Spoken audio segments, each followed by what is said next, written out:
Shalom para kekasih Tuhan, umat tebusan, biji mata Allah. Jumpa lagi dalam Suara Gembala. Dan saudaraku, kali ini kita akan lanjutkan tentang janji kesembuhan di dalam firman Tuhan. Saudaraku, kesembuhan itu adalah janji Tuhan bagi setiap anak-anaknya. Nah, kali ini kita akan belajar sebetulnya di balik sakit penyakit itu menurut firman Tuhan ada siapa. Di balik segala penderitaan, ya kita sudah belajar bahwa akibat dosa ada sakit penyakit. Iya, itu benar.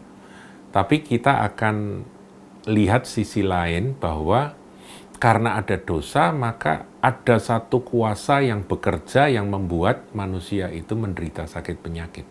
Nah, itu tertulis di dalam firman Tuhan. Kita lihat saudaraku ya. Lukas 13. Ketika Tuhan Yesus menyembuhkan orang sakit pada hari Sabat, mulai ayat 10. Pada suatu kali, Yesus sedang mengajar dalam salah satu rumah ibadat pada hari Sabat. Di situ ada seorang perempuan yang telah 18 tahun dirasuk roh, sehingga ia sakit sampai bungkuk punggungnya, melengkung gitu ya. Dan tidak dapat berdiri lagi dengan tegak, lengkung begitu. Ayat 12, ketika Yesus melihat perempuan itu, ia memanggil dia dan berkata kepadanya, "Hai ibu, penyakitmu telah sembuh." Lalu ia meletakkan tangannya atas perempuan itu dan seketika itu juga berdirilah perempuan itu dan memuliakan Allah. Tetapi kepala rumah ibadat gusar karena Yesus menyembuhkan orang pada hari Sabat. Lalu ia berkata kepada orang banyak, ada 6 hari untuk bekerja. Karena itu datanglah pada salah satu hari itu untuk disembuhkan dan jangan pada hari Sabat. Ini ngawur sekali ya. Sampai-sampai hari Sabat orang sakit disembuhkan pun itu dipermasalahkan. Ya, tapi itu zaman itu memang begitu, saudaraku ya. Ayat 15, tetapi Tuhan menjawab dia, katanya, "Hai orang-orang munafik, bukankah setiap orang di antaramu melepaskan lembunya atau keledainya pada hari Sabat dari kandangnya dan membawanya ke tempat minuman? Bukankah perempuan ini yang sudah 18 tahun diikat oleh iblis?" Saya ulangi, bukankah perempuan ini yang sudah 18 tahun diikat oleh iblis harus dilepaskan dari ikatannya itu karena ia adalah keturunan Abraham? Dan waktu ia berkata demikian, semua lawannya merasa malu dan semua orang banyak bersuka cita karena segala perkara mulia yang telah dilakukannya. Saudaraku, jadi yang membuat perempuan bungkuk 18 tahun sehingga dia menderita sakit dan tidak bisa tegak itu siapa? Dalang dibalik penderitaan 18 tahun itu. Tuhan Yesus berkata, iblis. Bukankah perempuan ini yang sudah 18 tahun diikat oleh iblis? Ayat 16 itu, saudara. Dan dia harus dilepaskan dari ikatannya itu. Jadi iblis itu mengikat akan orang itu sampai dia bungkuk, benar-benar bungkuk dan tidak bisa tegak. Nah, secara ilmu kedokteran mungkin, saudaraku ya, kalau zaman itu ada dokter-dokter modern, zaman sekarang kemudian ikut pakai kendaraan waktu mundur gitu ya ke belakang, kemudian disuruh meriksa perempuan itu ya nanti teorinya macam-macam, saudaraku, diagnosanya macam-macam, rematik lah, apalah begitu ya. Tetapi Tuhan dengan sederhana berkata itu iblis yang mengikat dia sehingga dia menderita seperti itu. Dikatakan dia dirasuk oleh roh sehingga dia bungkuk, nggak bisa tegak. Dan dengan kuasa yang ada padanya, ya dia kuasa sebagai sebagai anak Allah, sebagai Sang Firman, sebagai Tuhan, Yesus menyembuhkan akan perempuan itu. Jadi yang mendatangkan sakit penyakit siapa, saudaraku, di sini? Iblis. Kita harus ngerti bahwa kebenaran ini dinyatakan supaya kita tahu bahwa dalang di balik segala sakit penyakit itu sebetulnya setan, iblis. Nah, kita bersama dengan Tuhan, dengan kuasa yang dari Tuhan Yesus dan di dalam nama Yesus Tuhan kita bisa mengusir akan sakit penyakit itu. Jadi saudaraku, kadang-kadang kita ini berdoa minta kesembuhan, Engkau Yahweh Rafa, Tuhan dokterku, sembuhkan aku. Heal me, oh Lord. Ya, sembuhkan aku, ya Tuhan. Itu doa yang tidak salah. Tetapi ada kalanya ketika Roh Kudus memimpin saudara, bukan lagi heal me, tetapi iblis, engkau yang bikin aku menderita, aku perintahkan engkau keluar, itu juga bisa. Tergantung Roh Kudus pimpin kita kemana di dalam doa-doa tersebut.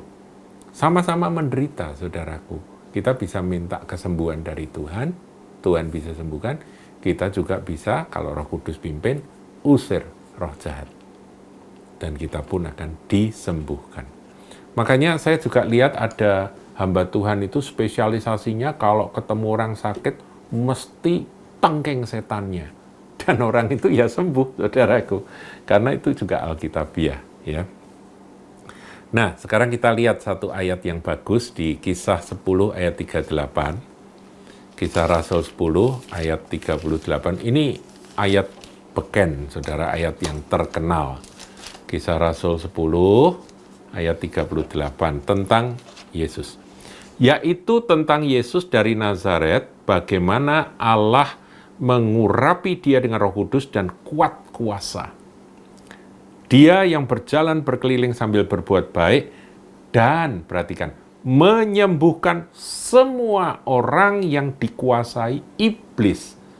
Jadi dikatakan di sini dalam Kisah Rasul ini, Tuhan Yesus itu pada waktu dia berjalan di jalanan di sekitar Galilea, di Yerusalem, di jalan-jalan pada waktu itu, di tanah perjanjian pada waktu itu, Tuhan itu berbuat baik, ya, dia berbuat baik, macam-macam kebaikan dia lakukan, tapi dia juga menyembuhkan semua orang yang tidak dikatakan sakit, tapi yang dikuasai iblis. Jadi orang-orang sakit yang disembuhkan oleh Tuhan Yesus itu, menurut ayat ini, mereka dikuasai iblis. Sebab Allah menyertai dia, menyertai Yesus. Nah, jadi saudaraku, dari satu ayat ini kita tahu bahwa sakit penyakit itu ada dalangnya. Dalangnya adalah iblis. Saudara bisa berhadapan-hadapan langsung dengan iblis itu. Engkau pergi menyingkir dari hidupnya, dari hidupku. Kalau sudah doakan orang, dari hidup orang itu. Keluar engkau setan. Setannya keluar, orangnya sembuh, saudaraku. Apakah selalu seperti itu? Tidak. Tuhan Yesus kalau kita perhatikan menyembuhkan orang macam-macam, saudara. Nanti kita akan belajar bahwa kesembuhan itu caranya macam-macam. Tetapi kita belajar bahwa orang sakit itu dalangnya adalah setan, iblis. Jadi di balik virus corona ini ada iblisnya, saudaraku. Ada, ya.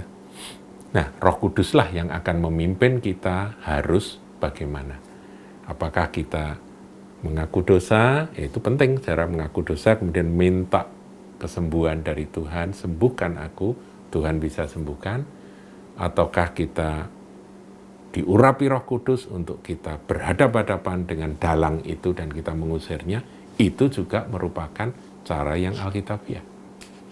Jadi, Alkitab mengajarkan banyak hal yang tidak bertentangan, saudaraku, satu sama lain, tetapi saling melengkapi. Kalau saudara lihat di dalam Ayub, ini juga dikatakan, ini kisah Ayub ini perjanjian lama, saudaraku, tapi menarik untuk kita jadikan referensi ketika kita mau mengetahui siapa yang menyebabkan Ayub itu menderita sakit. Ya, di sini dikatakan dalam Ayub 2 ayat yang ke-7, kemudian iblis pergi dari hadapan Tuhan, lalu ditimpanya Ayub dengan barah yang busuk dari telapak kaki sampai batu kepalanya. Jadi Ayub dibikin sakit oleh siapa? Si jahat itu. Makanya Tuhan Yesus berkata bahwa pencuri itu datang untuk mencuri, membunuh, dan membinasakan. Dia mencuri kesehatan. Dia menaruh akan berbagai sakit penyakit. Supaya orang itu dibunuh. Dibunuh pengharapannya, dibunuh sukacitanya, kemudian dibinasakan. Ya, sampai akhirnya mereka kehilangan iman. Itu rencana yang paling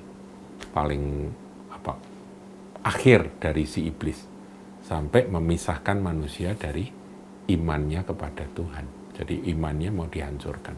Nah, kita sebagai anak-anak Tuhan, saudaraku, kita memahami Alkitab dan kita harus mulai mempraktekkan. Kalau saudara sakit dan Roh Kudus pimpin untuk usir setan, usir saja iblis. Bukankah kita punya kuasa untuk menginjak ular dan kalajengking dan menahan kekuatan musuh? Itu janji Tuhan. Saudaraku, ini adalah bagian yang kedua, bahwa penyakit itu dalangnya adalah iblis. Tuhan Yesus memberkati.